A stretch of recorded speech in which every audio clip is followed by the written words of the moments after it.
Big up to everyone, guys. Hope we are doing well. Liverpool Profit back again with another live stream. Big up, big up, big up, big up every single person in the building. Hope we are all well. Yeah, just here to discuss a bit more about yesterday's game.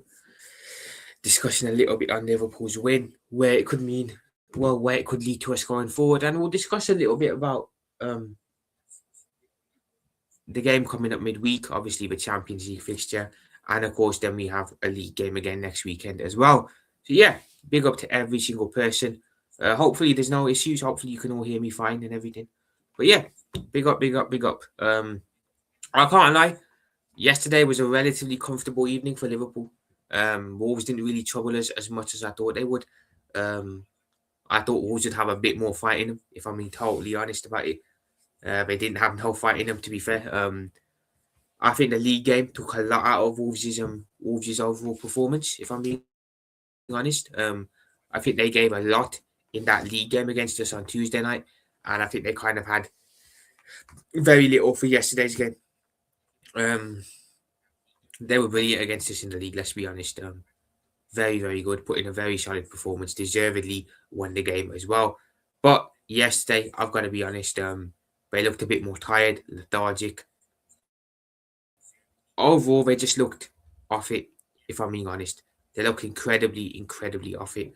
But that's not our problem, is it? Let's be honest, it's not our issue. We went in there, went to the ground. Manager played a relatively strong side, and we won the game 3-1. So we'll take it. We will absolutely take it. But yeah, the lineup was strong, like I said, very, very strong. I can even bring the lineup up here if you guys want me to. Let me just bring it up on here. Yeah, I didn't expect Slot to go as solid as he did. I thought we'd see one or two starters and a couple of youth players, but no, he actually decided to field the whole first team pretty much. If I share the screen.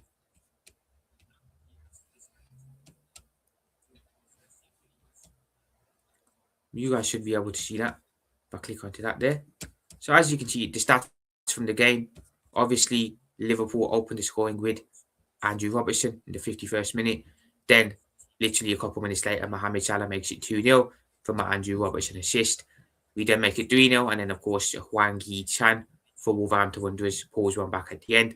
Liverpool did make it 4-1, but the goal was disallowed because of why was it disallowed? I can't even remember why it was disallowed, but I think it was offside or something. But these are the stats from the game. As you can see, Liverpool very, very dominant.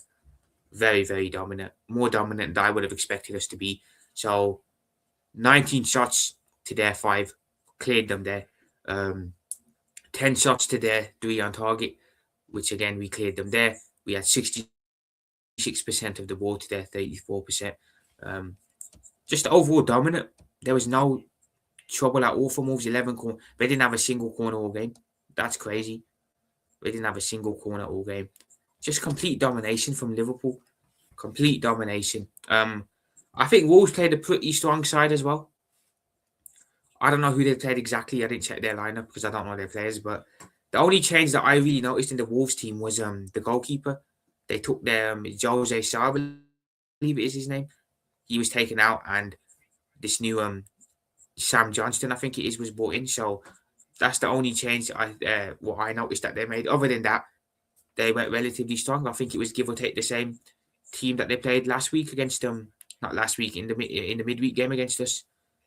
It's weird because when you look at it on paper, you think the 2 games coming up against Liverpool for Wolves, the league game and the cup game, naturally you look at it and you think, okay, they should be taking the league game a little bit more seriously. No, the FA Cup game a bit more seriously, sorry. Obviously, in the league, they're down and out. They're pretty much going to get relegated. Well, not pretty much. They are going to get relegated. They're going to finish bottom and they're going to go down. Relegation probably is going to get confirmed in the next couple of weeks as well. So naturally, you think they'd put all their eggs in the FA Cup basket. Now, look, they're probably not going to win the FA Cup. I doubt they're going to win the FA Cup. Let's be honest about it. But you think they'd give it a go in that more so than they would in the league because they're down and out. But it was the total opposite. They played with a bit more heart and fight in the league game, and then they played less so with that in yesterday's game. Surprising, but again, that's not our issue. If you look at Liverpool's lineup, so that was the Wolves lineup. I can't even. Yeah, so you look at our lineup, guys. I'll just zoom that out a bit so you guys can see it. There we go. You guys should be able to see that. So that was Liverpool's lineup for the game. So give or take, pretty much the same team that played against Wolves midweek as well. I'll bring up that lineup in a minute too. But this is what we saw. If I just run you guys through the lineup, completely different to what I predicted. By the way, my lineup was very, very different to this. I think I predicted the likes of Nyona to start. I think I maybe made one or two other changes as well. I expected Frimpong to start as well at right wing, and I expected Mamardashvili to start too. But that's give or take the same lineup that played midweek against Wolves too. The only difference is the right back. Jones came in for Frimpong. Robbo comes in for Kerkez. In the midfield, that's pretty much the same midfield. Up top, Rio and Gomoro comes in for Hugo Ekitike. So Ekitike got a rest for this one, which was good to be fair. I am happy with one thing, and that is that Hugo Ekitike was given a rest for this game. I feel like the reason Ekitike has been poor the last couple of weeks, and it has been pointed out to me by a couple of people saying that Ekitike's form has kind of taken a dip.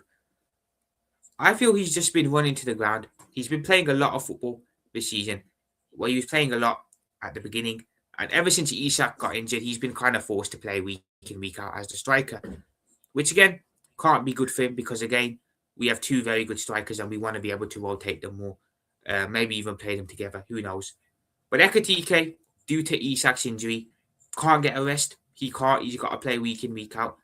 I think again that's poor on slot because I wouldn't have played him in the cup game against Brighton the other week. I wouldn't have played him in the one against Barnsley. And I'd rest him in a couple of one or two other games, and the manager hasn't done that, which I can see why. To be fair, because the manager is Slot is desperate for results, so I can see why he's done that. But come on, I think Ekitike should be rested for games like this. And for once, the manager actually did something that I agree with, and that was resting Hugo Ekitike for this game. I was sure he'd start personally, but I was wrong. More than happy to be wrong. Again, with Isak looking likely to come back very, very soon. Correct me if I'm wrong. From what I've read, Isak will be back earlier than expected as well. So after the March international break, I believe it is, Alexander Isak will be back, and he will be back available for Liverpool, which is good news. In that sense, we can rotate a bit more now that Ekitike is looking like he's running to the ground a bit. Maybe give Ekitike a bit of a rest and start playing Isak more so. So that's good news, to be fair. I thought Isak would be out for the season. I didn't think we were going to see him again this year, but he's recovering well and looks like he'll be back soon, which is positive news. But to run you guys through this lineup, people, very surprising. Alisson playing in goal was interesting and a bit bizarre as well. A bit bizarre in my opinion, because I would have started Mamardashvili personally. I feel if Mamardashvili isn't going to get game time in the cup games, when is he going to get game time realistically? I say the same with the youngsters, and I'll say it the same with Mamardashvili. I'll use the same narrative. Alisson undoubtedly is Liverpool's number one goalkeeper. Over the years since we've signed him, he's proved himself to be not only one of the best goalkeepers in the world, but one of the best, in my opinion, the best in the league as well. So he's earned the right to be playing the important games, and he is our number one goalkeeper. No one can ever deny that. You know what I'm saying? But you've got to have a number two there. And for me, in the less important games, I'd be giving them to the backup goalkeeper, like what Klopp used to do with Kelleher. Alisson used to play important games, understandably so. And then bar an injury to Alisson, Kelleher only really played cup games. He played a cup game here and there. Other than that, never really got a chance. And I think Kelleher was okay with that to an extent for a while. But then ultimately he wanted first team football because he felt he had the potential for it, understandably so. But with Mohammed, it's a strange one because he's been brought in. Well, we actually signed him in the summer of 2024, but we set him back out on loan, and we brought him back this season. So I find it a bit odd that he's not getting game time when he should be getting. The only time he's played this season is when Alisson was injured. He played in the cup game against Palace, the Carabao Cup game where we lost 3-0. Other than that, when Alisson was out injured, Mohammed was between the sticks because the manager had no choice. I'm not sure whether Mohammed played the FA Cup game against against Barnsley. I'm not sure whether he played that or not off the top of my head. I can't remember, so forgive me. But he's not getting game time. And why is that? I can think of two reasons. Maybe the one is that the manager doesn't rate him, which I can understand, to be fair, because Slot doesn't rate a lot of people in this squad. He doesn't rate a lot of players that we have in this current squad. That could be one reason. And when he doesn't rate a player, we see he just freezes them out. He freezes Chiesa out. He's frozen Rio out. Endo's frozen out. One or two others as well. Maybe Mohamed is getting the same treatment. The logical reason I can think of why he's not getting game time is because Slot is taking the FA Cup seriously. He's taking it seriously and he wants to win it. And to win it, you probably need your best goalkeeper in the sticks, if we're being honest. So that's why Alisson's getting the gig in the FA Cup games too. But I look at it like this. What's the point of having a backup goalkeeper then? Genuinely. What's the point of having a backup goalkeeper if they won't play in cup games? I don't see it. I genuinely don't see it, people. And I feel for Mohammed. I do genuinely feel for Gio Mohammed. Because ultimately he came to Liverpool. And I believe he would have probably been told what the situation was with Liverpool. How he was going to have limited game time for now, at least, until Alisson's here. I believe he probably got told, you'll get the cup games, but you won't get the important games. And barring injury, you won't really play big Premier League games or big Champions League games. But now it's starting to feel like he's not even getting cup games. So he's just kind of rotting away on the bench, which is a shame to an extent. But it's also understandable. You know, if we had a worse goalkeeper than Alisson, let's say we had a David Raya, for example, right? I'd be more prone to giving Mohamed a shot. I genuinely would, but because we've got the best around, I don't see a reason why we need to start Mohamed in big games. I don't. Genuinely. So that could cause an issue down the line. Because Kelleher, right at the time, or last season, rightly as well got a little bit annoyed due to lack of game time. So I can see Mohamed if he doesn't start getting a bit more game time, acting the same way too. I personally would send him out on loan again. I can't lie. I had a conversation with someone the other day about this. I'd send this guy out on loan again to the La Liga, to the Bundesliga, to the Serie A, wherever. Send him out on loan. Because for me, at the moment, and I think a lot of Liverpool fans will agree, he's not good enough to be our first choice keeper. He's not. I feel he makes a bit too much mistakes for my liking. The run where Alisson was injured and he was in the goal, I felt some of the goals we conceded, we never would have conceded if Alisson was in goal. You know what I'm saying? I think United, perfect example, United at home, one or two others as well. I feel if Alisson's available for those games, we don't concede as much goals. And dare I say it, maybe we don't lose as much either. You know what I mean? So for me, he's a bit too young yet, and he's a bit too inexperienced, makes a bit too much mistakes for my liking anyway. So I don't think he should be our number one keeper yet. And you'll all agree with me on that, I believe. So that leaves the question, what do we do with him? Do we just keep him around, let him rot, or do we let him go out on loan? If the club are smart, loan him out. Loan him out for, let's say, 2 years, for example, maybe 3. And then you can bring him back. And then you can maybe assess whether he's good enough. At that point, he would have had 2 or 3 years abroad playing regular first team football for a team as their number one goalkeeper, learned a bit more of a trade, had a bit more experience. Maybe then bring him back and assess the situation, whether he's good enough to be our number one and make that push from wherever he was first to the Liverpool first team keeper, or we assess whether he is ever going to even be good enough. If not, move on, we sell him. You know what I'm saying? But for now, I think it's a smart decision if we just loan him out again. Getting a cover goalkeeper isn't a problem. We can get one from the academy. You can get a cheap one in the market. We did that with Adrian a while back. I remember when we sold Simon Mignolet, it was in the summer of 2019. We went and bought Adrian from, I'm not sure if it was West Ham or if he was a free agent at the time, but we went and bought him as a cover goalkeeper. Now, he was a terrible cover goalkeeper, but let's be honest, a cover goalkeeper is never supposed to be great. You know what I'm saying? I think Roy Keane said this as well. I think you need a clear.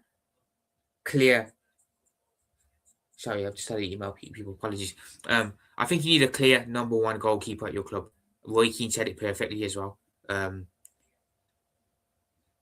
If you have two goalkeepers that are very good at the same club, it can cause friction and tension. You know what I'm saying? It can cause friction and tension. Just look at what's happening with Just look at what happened with Arsenal a couple of years ago when they had Raya and Ramsdale, I believe it was, in the sticks. They struggled, because there was a lot of competition there. And again, if there's one area in the squad you probably don't need competition at, it's the goalkeeper. I think if you have a clear number one, it's better off. Even Madrid had it, I think, when they had Keylor Navas, I believe it was, and Courtois there, caused a bit of tension. So you need a goalkeeper, or you need a clear number one. I'll say that. You need a clear first choice keeper, and then a cover one. At the moment, I think we have that, but the issue is our cover goalkeeper doesn't get no game time unless Alisson's out injured. He should be getting cup games, he doesn't get them. Now, I feel it's more on Slot personally. I feel it's more on Slot not trusting the squad or not believing the squad has the full potential or doesn't trust in us enough. Because, like I said, you see it with Chiesa, you see it with Rio, you see it with Endo, you see it with Gomez as well. I know Gomez played yesterday, but Gomez rarely starts games. And you see it with one or two other players as well. The manager doesn't trust or doesn't seem to trust a lot of players in the team, which, let's be honest, is a problem, a pretty big problem, because I don't believe our squad depth is as bad as people think it is. Personally, per se, I don't think it's as bad as people think it is. But the problem is our head coach doesn't use this depth, in my opinion, enough. He doesn't use enough squad depth, and he doesn't trust the squad enough. And that's the big issue here. So Alisson started in goal yesterday. Again, it was risky because we have obviously the Champions League game coming up midweek. We have the game against Tottenham next weekend as well. So we need Alisson fit.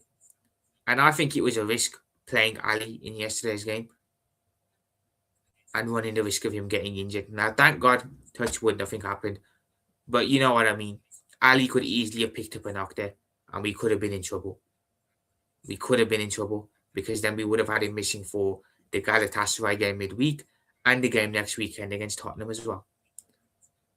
So yeah, it was a risk, and I can't lie, I wouldn't have started him in the game.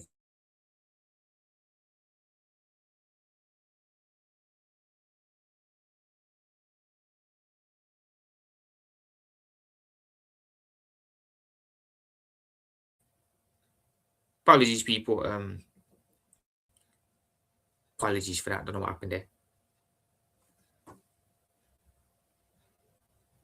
But yeah, what was I saying before? I cut out a minute ago.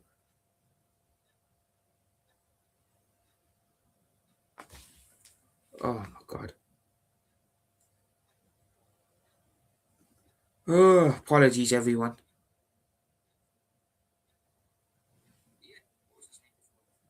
Apologies for that. But yeah, so Alisson started the game, which is fair enough, I guess, because the manager wanted to take the game seriously. So Ali got the start. He got the running. He didn't have a bad game. To be fair, Alisson didn't have nothing to do really. Let's be honest. Could he have done better on the Wolves goal? I think that's more on our defense being caught out with the ball over the top there. But other than that, Wolves hardly went forward in the game. They hardly went forward. They hardly attacked. They were in our half quite a bit towards the end of it, the last 20 minutes, when they really started to give it a push. But I don't remember them having much shots on goal. I don't remember them troubling the defence too much. I don't remember them troubling Alisson too much. So, all in all, he had a relatively quiet and comfortable evening. And I can't really say that for Alisson much this season. I can't. Because I feel a lot of the time, Alisson's been forced to save our bacon this year. I genuinely do. Um, Palace at the beginning of the season when we lost 2-1, our first league defeat that ultimately started the whole what's going on now. But that game, if it wasn't for Alisson in goal, that could have been 4-5-1 Palace by half time. It could have been 6-7-8 by full time if it wasn't for him in the sticks. You know what I'm saying? So he saved our bacon a lot this season, Alisson has. And dare I say, if it wasn't for him being in goal, we'd be sat mid-table and in a much worse off position than we are now. And I genuinely mean that. I'm not over-exaggerating. I genuinely think if it wasn't for him and some of his saves that he's made this season to keep us in games, stop us from getting embarrassed, earn us wins, I think we would be in a much, much worse off position. He's not been perfect. He has been a little bit iffy recently. Against City, again, he had a very, very, very iffy game. Against Wolves midweek in the Prem, he had a relatively iffy game as well. But other than that, look, let's be honest, he's been reliable. He's been very reliable. Like I said, in poor seasons, not even just this year, in bad years that we've had in the past, he's been a bright spark to me. He's been a bright spark because he's always been the one who can hold his head up high and say he's given 100% on the pitch. You know what I'm saying? So again, didn't have much to do yesterday. We did concede a goal, but like I said, feel like that's more on Liverpool's defence than it is on him per se.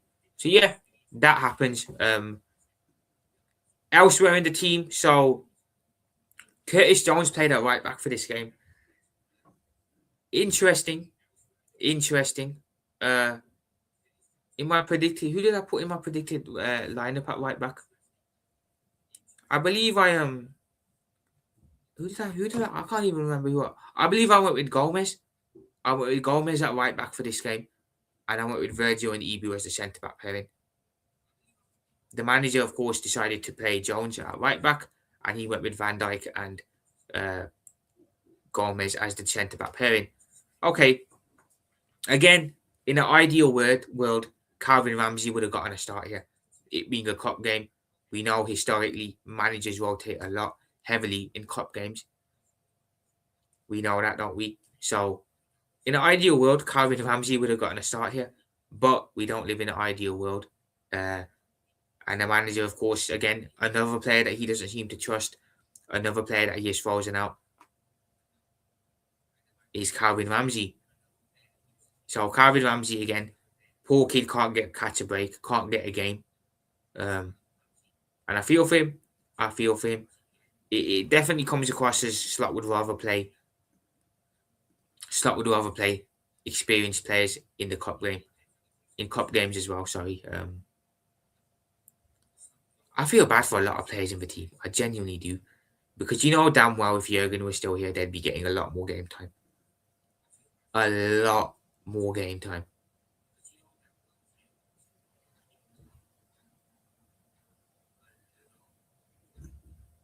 So, Jones started the game at right back. I'm not too upset about that, but again, I just don't like it when we play players out of position. I don't like it when we have to shoehorn them in. I'm not a fan of whenever Szoboszlai is forced to play right back. I'm genuinely not a fan of it. Yo, big up Andre, brother. Big up my brother Andre. Hope you're well. You happy with the Gravenberch extension? I am, to be fair. I am happy with it, Andre, because ultimately, I think Gravenberch is a great player. I know he hasn't been good this season, but ultimately, Gravenberch is still a very key player in the way Liverpool play, let's be honest. And a very key player to Liverpool. Maka next. Let's see if we get it done. Hopefully, bro. Hopefully, I hope we can get Maka done. I think Szoboszlai, Maka, Gravenberch, get them all done. And then get Konate done as well. And then we see from there as well. Rio was cooking. It was nice to see a winger that takes on defenders. Exactly, Andre. It was nice to see a winger that takes on defenders. Nice to see a winger that doesn't just cut inside and shoot every single time he gets the ball. And be predictable. Cough, cough, Cody Gakpo. That Wolves right back had nothing for you. He didn't have nothing, bro. He had nothing. He was getting cooked. He had nothing, brother. But yeah, Jones at right back for the game. Like I said, not a fan of it, to be fair. I'd rather play him in midfield where he's more impactful. Same with Szoboszlai. But credit to them, because when they're called upon, if they need to, they are capable of filling in there. But I'd rather not. I would have rather seen Calvin Ramsey there. But we know the manager was never going to give Calvin Ramsey a shot in this game. So that was wishful thinking. So Jones started at right back. Had a good game as well. Can't really complain. The centre-back pairing. So we had Virgil and Gomez. Not too upset with that. I think we're seeing the last of Jones, bro. Do you think he'll leave? Is that what you're trying to say, Andre? Do you think he'll move on in the summer? But yeah, Van Dijk and Gomez, not too upset there. A bit of rotation. I thought it would be Virgil and Ibu again. But the manager decided to give Ibu a rest first. And he partnered Virgil with Gomez. Again, they weren't too bad. Virgil was better in today's game than he was in the midweek game. Much, much better in my opinion. Morton's getting crazy PR now, lol. Hey, I don't know, man, about Morton. I don't know if we should bring him back or not. I genuinely don't. Because I feel like, again, the step up from a small club to Liverpool is huge. You know, with all due respect to whoever Wharton is now. I keep saying Wharton, I mean Morton. With all due respect to whoever Morton is now, can he really make that step back up to Liverpool, with Liverpool, should I say? And let's be honest, bro, will he even get game time? Will Slot even give him a chance? If he came back, I doubt he would. But yeah, Virgil was much improved in my opinion yesterday. Didn't have a brilliant game, nothing crazy or nothing. But considering how he was midweek against Wolves when we went to their ground, he was better, more solid. Gomez as well. Again, Gomez done his thing next to Virgil, so no issues there. For their goal, we could have done a bit better. We could have tracked the run a bit better, but whatever is what it is, man. Our left back again, manager rotated. He went with Robbo over Kirkes. I predicted that and I got it bang on. Look, Robbo's still a brilliant servant for the club. He is still a brilliant servant for Liverpool Football Club. Even at 30 plus years of age, still pops up and is still incredibly reliable. He's incredibly, incredibly reliable. Granted, because of his age, he has to be feathered out in the team. He can't be starting week in, week out at his age. So naturally, as the season's progressed, as it's gone on, we've seen Robertson slowly start to fall off and become our backup right back. And Kirk is now becoming the new left back.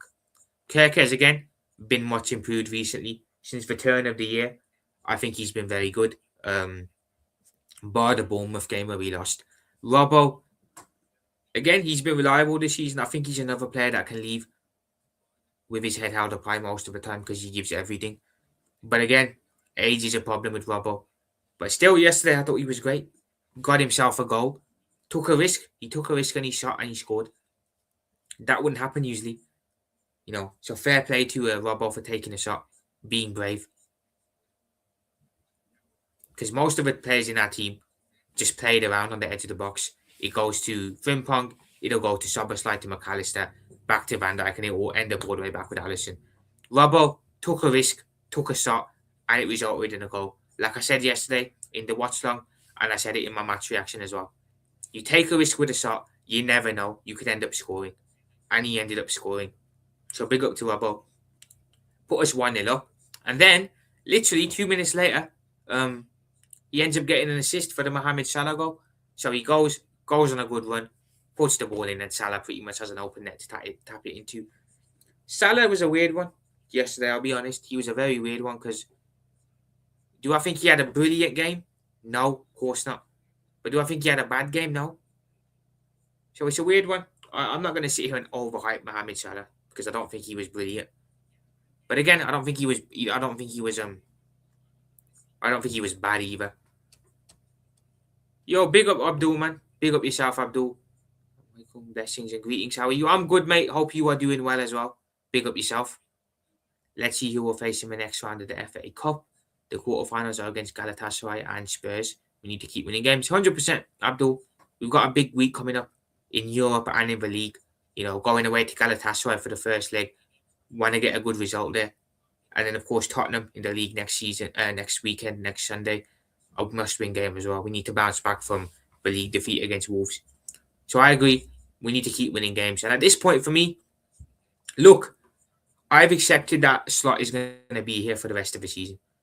I've accepted he's not going nowhere. He's not getting sacked. I know that he will be the manager for this season at least. In the summer, I think will change, but for now, he's here. He's going nowhere. I've accepted that. So at the moment, I'm just like, let's get results. Let's just keep winning games however we win them. Let's keep getting the results. Let's get top 4. And let's hopefully get a trophy as well. And then we can reset. I was at a point a couple of weeks ago where I was like, you know what, I just want him gone. Now, I'm accepting of him being here for the rest of the season. So we may as well get used to him for this year at least. We can still have a good end to the year if we get some consistency together. Third is still up for grabs, let's be honest. It's still up for grabs. I don't care what anyone says. United are not good. They are not good. They will drop points. This Carrick bounce is going to fade. So if we put some consistency together, we can definitely get third place. Chelsea, again, very inconsistent.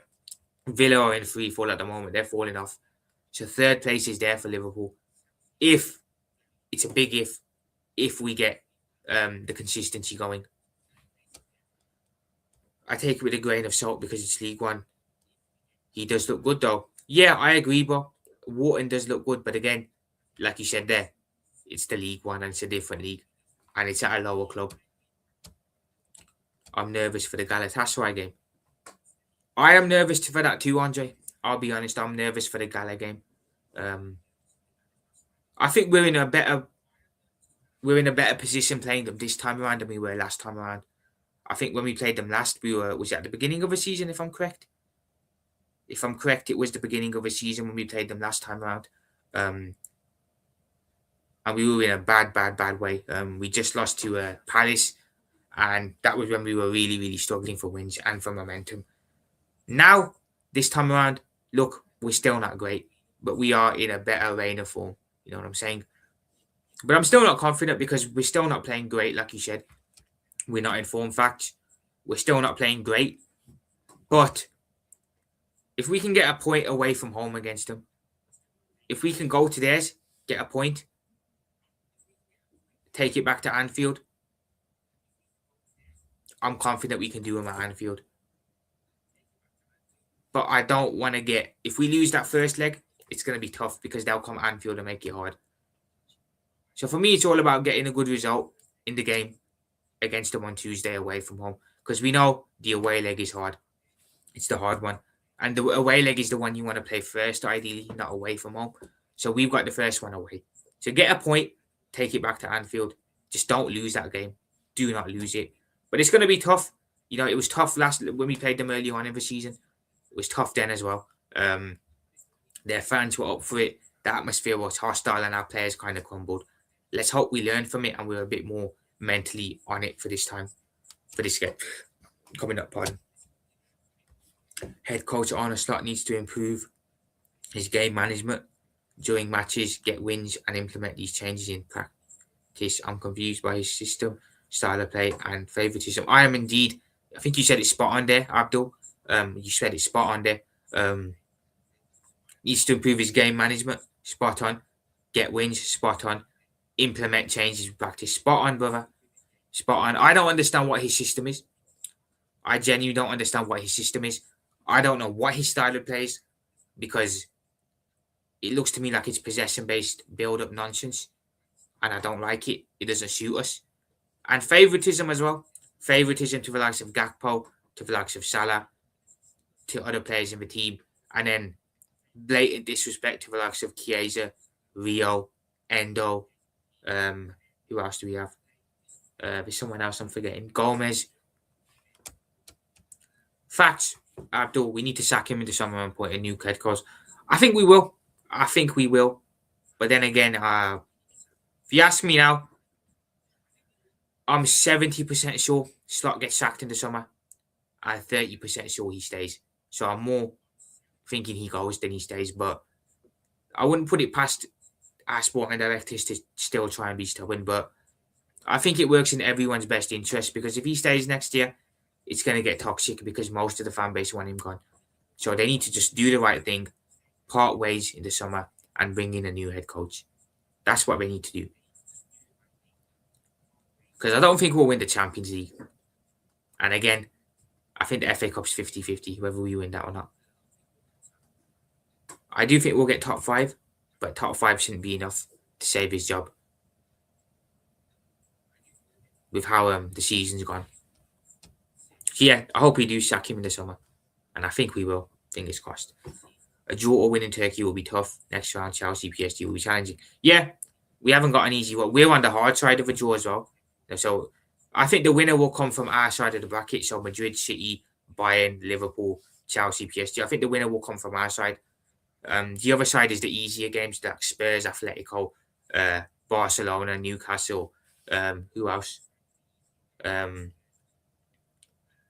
All of them are on the easy side. We're on the harder side. So I think the winner of the UCL will come from our side.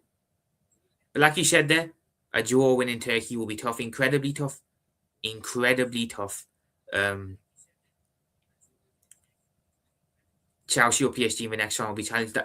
Again, you get past Galatasaray, and then you've got to go and play either Chelsea or Paris Saint-Germain in the next round. Stat will love the idea of playing Paris Saint-Germain again. He will love the idea because he loves mentioning them. But again, you get past Gala, we've got an even tougher matchup in the quarterfinals, whoever that is, Chelsea or PSG.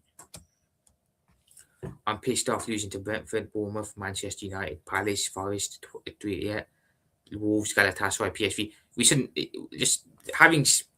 again look at the amount of losses we've had there. Look at the amount of losses we've had there. In what world should that be acceptable? For me, the one that pisses me off the most, year in, year out, is always United home and away, and Everton home and away.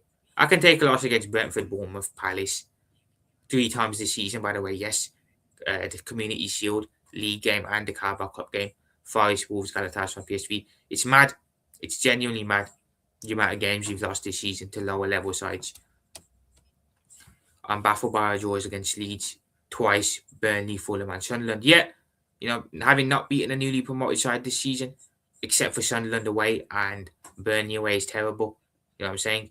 Haven't beaten Sunderland at home, didn't beat Burnley at home, and we didn't beat Leeds at home, which is mental considering we're defending champions.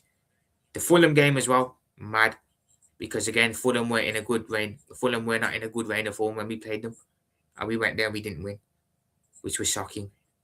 So again, we dropped points in games that we shouldn't have dropped points in.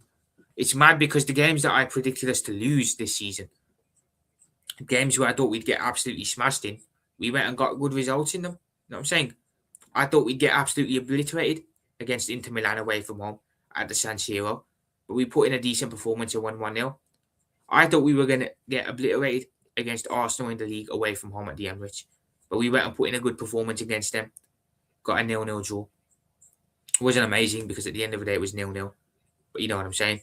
I thought we'd get beaten by Marseille away from home, but we went and put in a decent performance and won 3-0.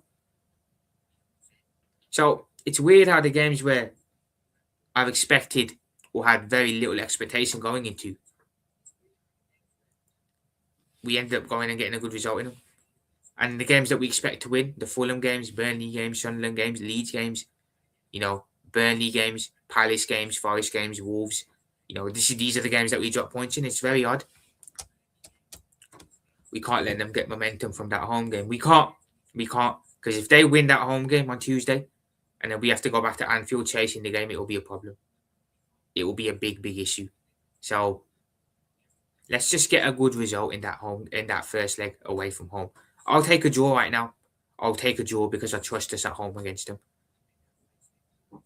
A win would be perfect. If we can go there and win, Andre, on Tuesday, that would set us up nicely for that second leg, because then they have to come out and play and it will suit us more. But yeah, it's a knockout game, so it will be a very, very different style of play that they play. They were very pragmatic the first time around we played them. Now it's a knockout game. I think both teams will go for it, and it should make for a good game. like I said, they've got teams, not teams, they've got players in their team that I think can hurt us. Osman, Icardi, Sane. So they have got players that can hurt us. What lineup do you want to see? I want to see. Obviously, we need to go strong, Andre, for sure. I'll discuss more about this game a bit more Sunday, tomorrow, a bit more. But if I had to give you the lineup off the top of my head, I'd say Alisson in goal, Frimpong at right back, Virgil and Ibu centre back, Kirkes left back, midfield double pivot of Maka and Gravenberch, off the right Salah, in the 10. Wirtz is back now, which is good. So you put Wirtz in the 10. I put Wirtz in the 10. Obviously, he'll go Gakpo for left, and I think he'll go. I think he'll go Ekitike down the front as a striker. Actually, I would take McAllister out for Szoboszlai. So I'd play Gravenberch and Szobo as the double pivot in midfield. Let McAllister have a rest. We need to go strong in the Champions. It's a Champions League knockout game. We can't afford not to. I love watching Frimpong. Well, he's so good, man. He's so good. You know what I'm saying? He had a bit of a rough time when he first came in. Hit and miss with injuries. But now that he's had a chance to settle in the team, he's looked good. Very, very good. And I'm glad we've got two very good right backs to choose from. Is Rio ready to start an atmosphere like that? I wouldn't risk it, Andre. If Start did that, he's a prick. I'm sorry. He's a prick if he does something like that. Yeah, I wouldn't start this. If he doesn't start on Tuesday, I'd actually see why.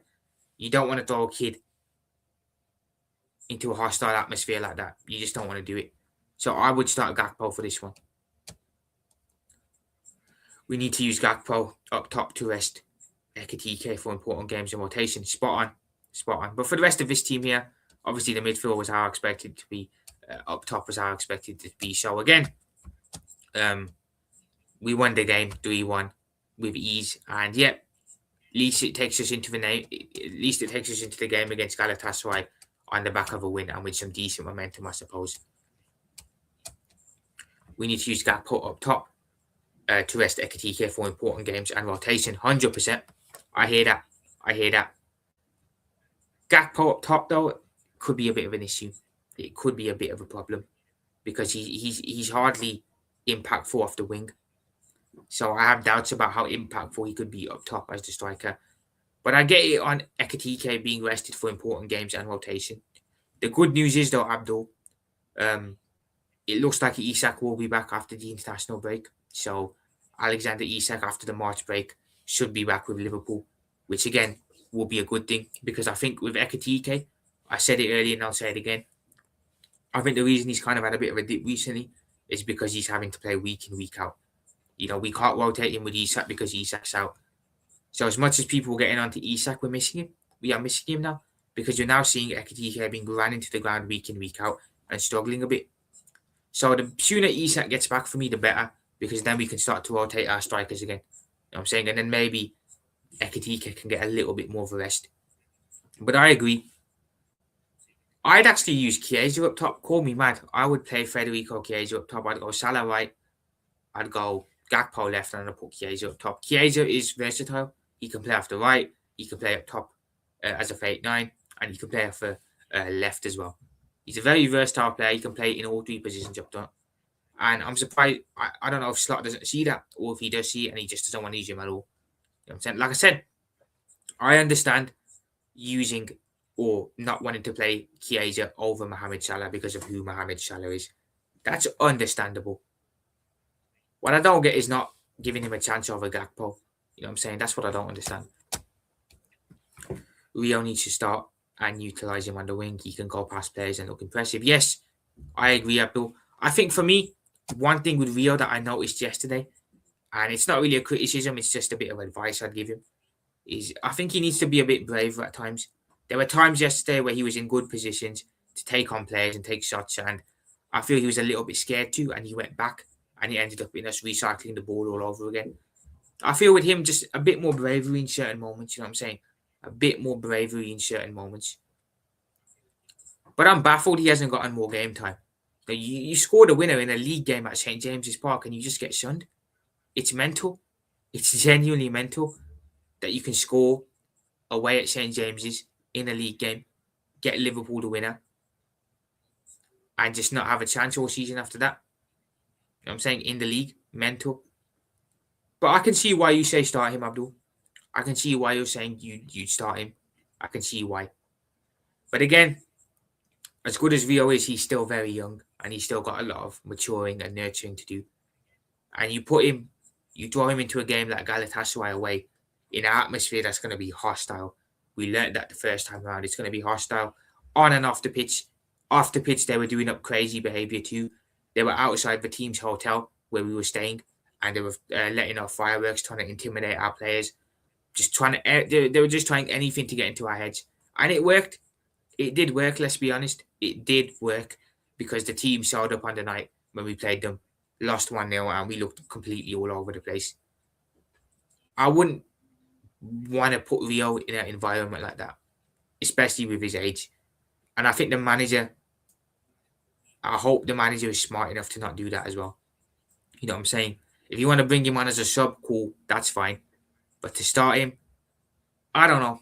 I hope the manager is a bit more, has a bit more common sense, and I think he does. So yeah, I think we'll see Gakpo Tuesday. Is that game Tuesday or Wednesday? Correct me if I'm wrong. I think it is Tuesday, right? Because we played on Friday. Yeah, I think it will be a Tuesday game. But if it is not, do let me know in the comments. I think he'll play Gakpo left. Salah's going to play no matter what. You know what I'm saying? Salah is... I think people need to just accept that even if Salah has a poor game, he's going to play week in, week out. You know what I'm saying there? So he'll play. I do think he'll play Ekatike up top as the striker. I'd rest Ekatike. And I think he will be able to get a rest once Isak's back after the break. But I see him going with a front three of Ekatike up top, Salah off the right, Gakpo for left, and Wirtz in the 10.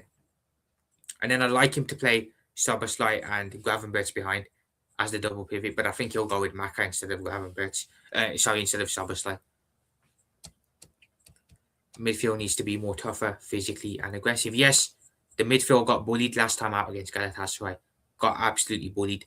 That's why we need some physicality in there, some toughness. You know what I'm saying? We don't want to get bullied.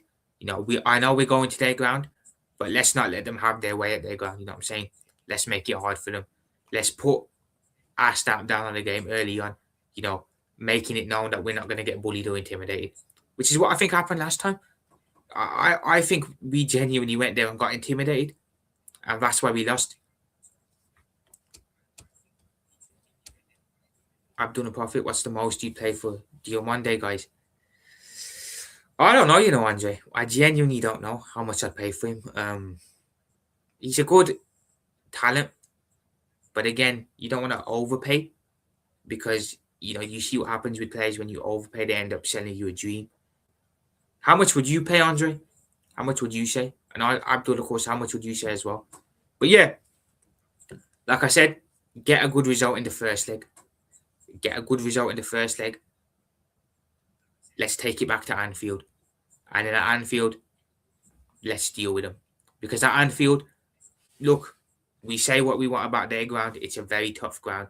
It's a very hostile atmosphere. But look, when they come to Anfield, they're going to feel it as well. Anfield's no pushover. European nights at Anfield are no joke. So, if they want to intimidate us, if they want to try and get in our heads, we'll do the exact same thing to them when they come to us. 60 mil max, I hear that. 80 mil max. I agree, Andre. His talent undeniable, but it's tricky, man. Yeah, it's tricky because, again, this is what players do sometimes. They sell you dreams and they end up they just don't end up being the player that everyone thinks they're going to be. You know what I'm saying? And that's happened a lot with a lot of players down the years, not just at Liverpool, but everywhere in the league, elsewhere as well. So with Diomande, he looks good for now, but we've got to be careful in how much we pay for him if we do want him. The main guy that scares me is Osimhen. He's a baller, yes. Osimhen's a super, you know, he's just a pure goal scorer. If he gets a chance, he will take it and he will bag. So we need to watch him. So Virgil and Ibu, again, they didn't watch him well in the last game. This time around, they need to be better against him. I've got to be honest, they need to be a lot better. So hopefully the centre-backs are switched on and they deal with Osimhen, but he will cause problems. 100% Andre, he will cause us problems. Bro, you see Lucho is turning it up for Bayern, man. Miss that guy. I miss Lucho, man. I miss Lucho. And it's the fact that we didn't even replace him. Like, fair enough, you let him go, but you have to bring in a replacement that is good enough. Or, maybe, to the level of Lucho. We let him go, and then you replace him with Rio, who doesn't even get game time. That was a weird transfer. You know what I'm saying? I would much rather have sold Gakpo. If Bayern wanted to have one, I would have given them Gakpo. I would have kept Lucho, and I would have sent Gakpo on his way. But the club, they've got to take an L with that one. We have to take an L with that one. Because look at him tearing it up for Bayern. He's over there tearing it up for Bayern, and we're stuck with Cody Gakpo, the robot. If Salah leaves, I like a left-footed player in the right wing. Yes, I think we will get a right winger if Salah leaves, but that's only if he leaves. You know what I'm saying? If he stays, I don't think we get one. If he leaves, I think we bring in a right winger. It'd be nice to get a left-footed one as well. I agree, Abdul. We need a DM and a centre-back. Yes, we do need a centre-back and DM. I agree. I've said this before, Abdul. I don't think Gravenberch is a 6, and I don't think he's the one who should be playing in the 6 for us long term. I think last season he did great there, but this season he's kind of been exposed as not being a 6. He needs to be playing, in my opinion, as an 8. Up top as an 8, next to Szoboszlai, McAllister, and them lot. And we need a proper DM to cover the back 4. Someone like a Fabinho, who we still haven't replaced. And a centre-back too, agreed. I think Canate extends. Obviously, we've got Jaquet coming in, but I still think we need another one on top of that. So I agree. And they wanted the Gakpo, it haunts me. It does. They wanted, I know. But we decided to sell Lucho. I don't know what exactly happened with Lucho. I don't know what exactly went down there. Why Liverpool sold him. What happened. There was all sorts of things coming out. There was talks that he wanted to stay, but he wanted wages that the clubs deemed as unacceptable. There was talks that he was trying to push the move out. I don't think anyone really knows what went down with that Luis Diaz deal, but again, I would have just paid him his money. Yeah, we had to take the fee, but the money was too good to turn down. It was, but who knows what happened there? Who knows why that came to an end? But let's be honest, the fact that he's tearing it up over there now, and we're out here struggling, says it all. It genuinely says it all. I would have just paid him his fee. If he wanted more money, I would have given him more money. And I say that with chest. I would have given him the money he wanted. He did deserve higher wages, Andre. He was a perfect Liverpool type player. You know, the way he pressed, his work rate, his tenacity. He was just a tailor-made Liverpool player. And we should have paid him. But if the reports are true of him wanting to push the move out and he wanted out, then I understand why the club moved him on. Then I can see why the club made the decision to sell him to Bayern. Because ultimately, you don't want to keep players that don't want to be at your club. You know what I'm saying? So I can see it to an extent, but still it hurts. It hurts that we let him go. And it hurts even more that he's over at Bayern doing so well. But I don't hold no ill intention towards him. I love Lucho. Glad to see him doing well over at Bayern. And we wish him well, man. Wish him well. But we need to go get another left winger now in the market. We do in the summer. I think that pressing is what we missed the most. He replaced the pressing we lost when Mane left. Exactly, Andre. What Mane used to do for us on that left wing, pressing wise, Lucho came in and pretty much slotted in perfectly and did the exact same thing. I'm saying pressing is a big part in the way Liverpool play. Well, it was when Klopp was here. I don't know much about now because we don't press much when we don't have the ball. But under Klopp, pressing was a huge thing in our style of play. Mane did it brilliantly. Bobby did it brilliantly. Lucho did it brilliantly as well. You know what I'm saying? And we missed the press because I look at Liverpool's pressing games this season. It's poor. We don't press well with the ball. When other teams have the ball, we're happy to just sit off and let them have it. I don't like that. I genuinely don't like that when we do that. You know what I'm saying? So that's an issue. But yeah, like I said, we have to go into the market, in my opinion, and get a left winger in. You know, a Rodrigo type, a Leao type, just someone who can give Gakpo some competition. You know what I'm saying? I think we need a starting left winger, someone who can come in and go straight into starting 11. And then that way we can bench Cody Gakpo. But what the club are going to do there, who knows? Who knows? I do think under a new manager, Gakpo's game time will be limited. I think the only reason he gets so much game time is because he's one of Slot's favourites. Otherwise, I don't think he'd be playing week in, week out. Under Klopp, Gakpo didn't play that much, let's be honest. The starting left winger was Lucho most of the time. Lucho was the one who played most games. Gakpo was the one who kind of played as a backup. Andre, this is exactly spot on, bro. This is exactly spot on. This is how Jurgen used to use him as well. This is exactly how Klopp used to use him, as a backup, as a sub. Lucho being the main choice left winger, him being the cover one. Now that he's starting week in, week out, we're seeing that he's not good enough to be starting week in, week out. He's a good player, but like you said, just not good enough to be a starter week in, week out. But here you go. He's a good sub. To bring on as a sub, he's actually very impactful. Against United, came on as a sub, did well. But as a starter, he just doesn't do it. He just doesn't do it for me. That's facts. And when Gakpo came off the bench, that's what he looked at his best. That's when he does look at his best, yes. When he starts games, let's be honest, he's not very impactful. When Cody Gakpo starts games, I don't think he's an impactful player. I don't. But when he comes off the bench, I think he's impactful. Against United, at one or two other games, when he's come on off the bench, he's looked good and he's done well.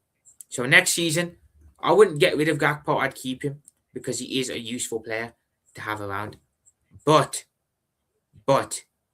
his game time needs to be that of a substitute, an impact sub. Don't want to see him playing week in, week out. I don't.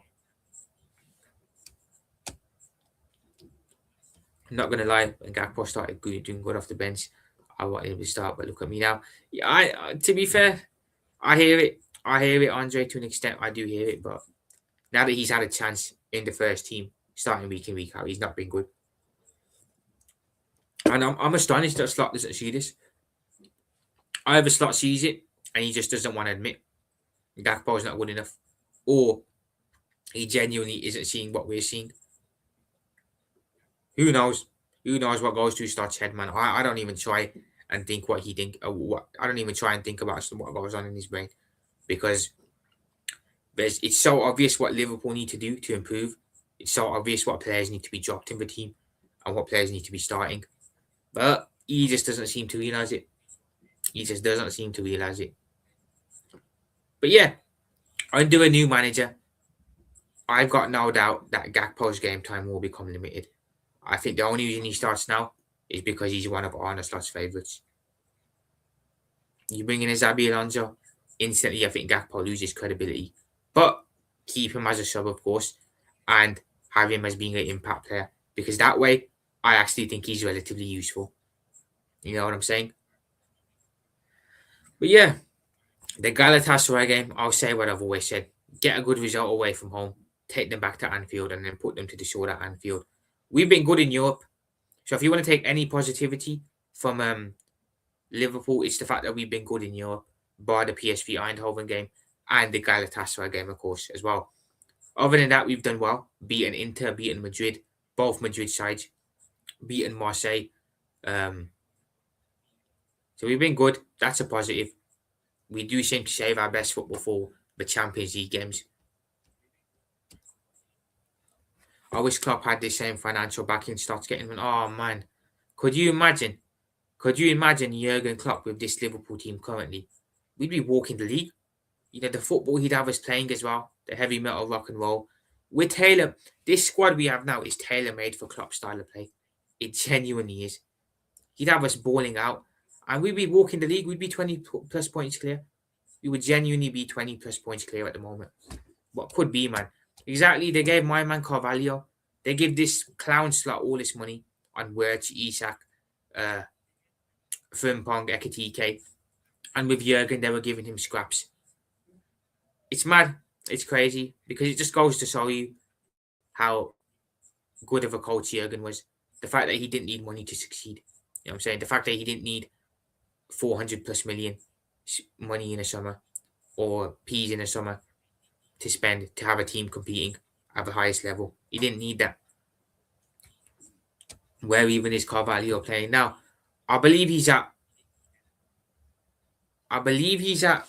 Is he at Brentford? Is he at Brentford or Fulham? He's at one of the two, I believe. If I'm correct, I think he's at one of the two. I think he's at Brentford, Andre. I think he's playing for Brentford. But he's a player again who I don't really understand why he never really got a chance. I don't really understand why he never was able to break through into the first team. But it is what it is, man. You let him go. I don't think he's doing too well though, wherever he's gone. I don't think he's doing too well there. So, maybe Klopp was right in moving Carvalho on, and maybe Klopp had a point in thinking maybe he wasn't good enough. You know what I'm saying? When it came to players, I used to trust Jurgen's judgment. I would trust him when he used to say a player isn't good enough, etc., and we need to move them on. I trust him. If Slot ever came out and said that, I don't trust him because we can blatantly see that Chiesa is good enough. We can blatantly see that Endo is good enough to do a job. We can see that Rio's good enough. Oh, it's Brentford. You're right.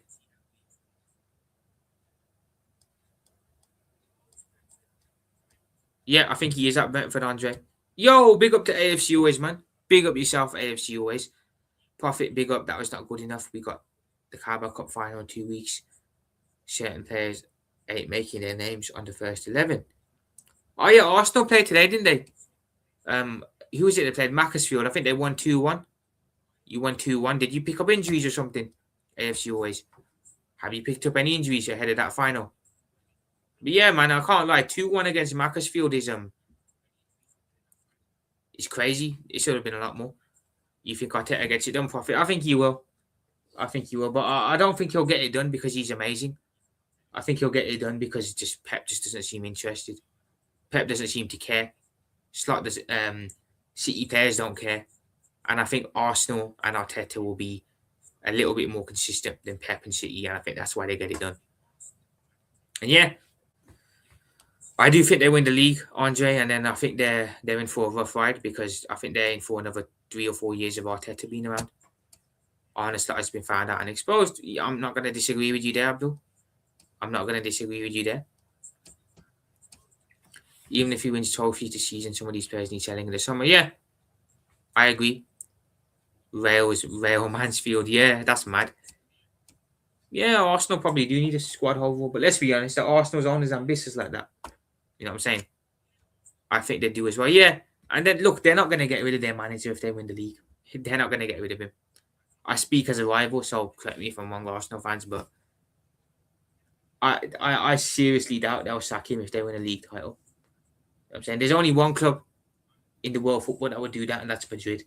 Anyone else wouldn't. So they're in for a rough ride, Andre, if they do win the league, because they've got to put up with him being around for another couple of years. Mansfield picked up more injuries. Oh, that's mad. Who got injured now? Who's been injured? But like I said, I think that cup final is going to be huge. It's going to be huge because I believe whoever wins that cup final probably goes on to win the league. And you've seen a lot of other people say that as well. Because the momentum that the team will get from winning that cup final for the rest of the league, not just in the league, but in Europe as well, will be huge. I'm not counting out City just yet. Obviously not, Andre, but let's be honest. People need to get it out of their head that City are going to go on some mad run and they're going to be amazing for the rest of the season. They're not. They're not that same City side from 2-3 years ago when we had to go up against them that are going to do that. We're in March and they haven't showed no signs of doing that. When they do go on runs, they usually start in January, early February. We're in March now. So if they win it, I'll keep the argument the same. They only won it because Arsenal were stupid enough to be inconsistent and let them win it. And if City win it, I'll say Arsenal were inconsistent and allowed them to win it. I'll keep the same argument either way. But I just think Arsenal, I think they'll end up being a little bit more consistent than City will, and I think that's what will get them over the line. And of course, they'll play each other at the Etihad, which will be huge. I can see us getting knocked out in the FA Cup semi-final, knocked out in the Champions League quarter-final, and then finishing with the top 5. Yeah, that would be a shame though, because it means we won't win a trophy. You know what I'm saying? It means we won't win a trophy. But Andre, of course, don't count City out. He can't really ever count them out. But I just look at them and I just don't see. They just don't look like they care. Their players don't look bothered. Pep doesn't look bothered. You know what I'm saying? You're in the title race and you don't look bothered. You know, a couple of years ago, Pep would have been livid if City dropped points. Now, I see him on the sideline. He doesn't care. I see him in post-match interviews. He's just not bothered. You know, and that gives me signs of a manager who isn't going to be here next season. I'll be honest. It gives me signs of a manager who just doesn't see himself at City next season. So, yeah. Again, Arsenal got more to prove as well, let's be honest. Arteta's got a lot to prove. He's got to prove he can get it over the line as a manager and win something. Their players have got a lot to prove as well. I think Maka might want to try Spain profit. Yeah, I'll get a feeling of that as well. You know, he's South American at the end of the day. And South Americans always dream of playing for either Barcelona or Real Madrid. It's just one of their things. And I don't begrudge them or nothing. So he's definitely a player that I think could want to try it. But I don't think it'll be yet. I think maybe in 3 or 4 years' time. For now, I think we have Maka. If we can keep Maka for his prime years and then sell him off maybe after that, I wouldn't have a problem with that.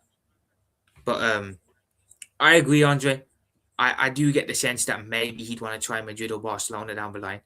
So we'll see what happens there. But yeah, guys, a big week coming up for Liverpool, obviously. Champions League round of 16 game away at Galatasaray, which will be huge. League game as well coming up against Tottenham on Sunday. So we need to win both games. Ideally, you want to win both games.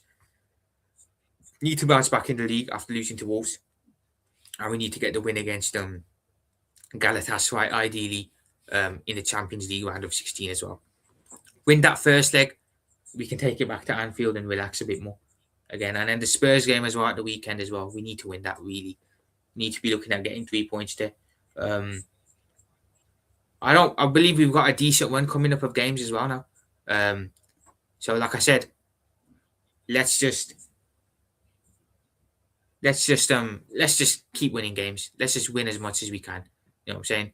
Win on Tuesday night, win on Sunday evening, and then we'll take it from there. You know what I'm saying? I don't expect both games to be easy. I think Galatasaray will be hard away from home. I do think the Spurs game will be a difficult one as well. I think they'll come with a low block with the intent of trying to sit back and that. And against low blocks, we know Liverpool aren't great. So I think that'll be a tough one too. Potential levers: Woodman, Davis, Ramsey, Williams, Konate, Gomez, Basetic, Robertson, Tsimikas, Elliott, Gakpo, Salah, Chiesa, Dance. I think I think Robbo goes. I do think Robbo goes. So I think that's one. I think Tsimikas probably ends up staying as cover. Elliott, I think, will go. I think Elliott goes. Gakpo, I think, stays. I think Chiesa will stay under a new manager, fingers crossed. And the youngsters, I wouldn't mind sending some of the youngsters out on loan. But I think Robbo will be the one who goes, definitely on this list. I don't know about Salah, genuinely. I don't know if he will go or stay. We'll see more regarding Salah when the situation gets closer to the summer, I suppose. But yeah, big week coming up, guys. Let's just try and win both games. You know what I'm saying? Let's try and get a win against Galatasaray and a win against Tottenham, and I will be a happy guy. You know what I'm saying? Like I said, I've accepted that Slot is here for the rest of the season. I don't think he's going. I think we may all. Apologies, guys. Feeling a bit tired there, but we may as well just accept that he's not going nowhere this season at least. So let's get top 5, like I said, and let's try and win a trophy as well, and then we can just reset into summer. I believe under a new manager, we've got the capability of coming back, challenging for the league, and going again. I genuinely do. And if people think we don't, then cool, innit? That's cool. You can just keep doubting us. We'll just prove you wrong again. But we've just got to ride this season out. You know, let's try and have a decent end to it. we have potential as well. You know, like I said, United are not good. Their manager bounce under Carrick will run out. So if we can get some consistency together, I believe third place is still up for grabs, but only if we can get consistency together. I'm saying Chelsea inconsistent, Villa in 3-4. If Liverpool are consistent and won it, we can get it. We can get third place. Well, let's see how it goes, though. Let's see how it goes. But big up to every single person that was in the chat today, man. Hopefully he's gone before preseason tour. Potentially, bro, Andre. We are very inconsistent side. We are indeed, man. Abdul, we're so inconsistent. It's crazy. But yeah, guys, big up to every single person that has been in the chat. I am going to head off. I'll be back tomorrow with another live discussing more about Liverpool and everything Liverpool related. But yeah, it's mad, bro. Even when we're not playing well, there's nothing more I love than coming on and talking about Liverpool. You know what I'm saying? Even when we're doing poorly. So it's mad. But yeah, Andre, big up yourself, man. Big up, man. Appreciate you being in. Just do a quick word call before I head off. Big up Andre, of course. Big up Abdul. Big up AFC always. Legend himself. Was there anyone else in here earlier that I missed? Nope, that's everyone, man. That is every single person. Big up, man. Big up, Abdul. Appreciate you being in. Big up to all. I will catch you guys tomorrow. And then on Monday, we'll discuss a bit more about the Galatasaray game and that. And then we'll work our way through the week to the Spurs game as well. But yeah, big up everyone. Profit out. Catch you all in a bit. Peace.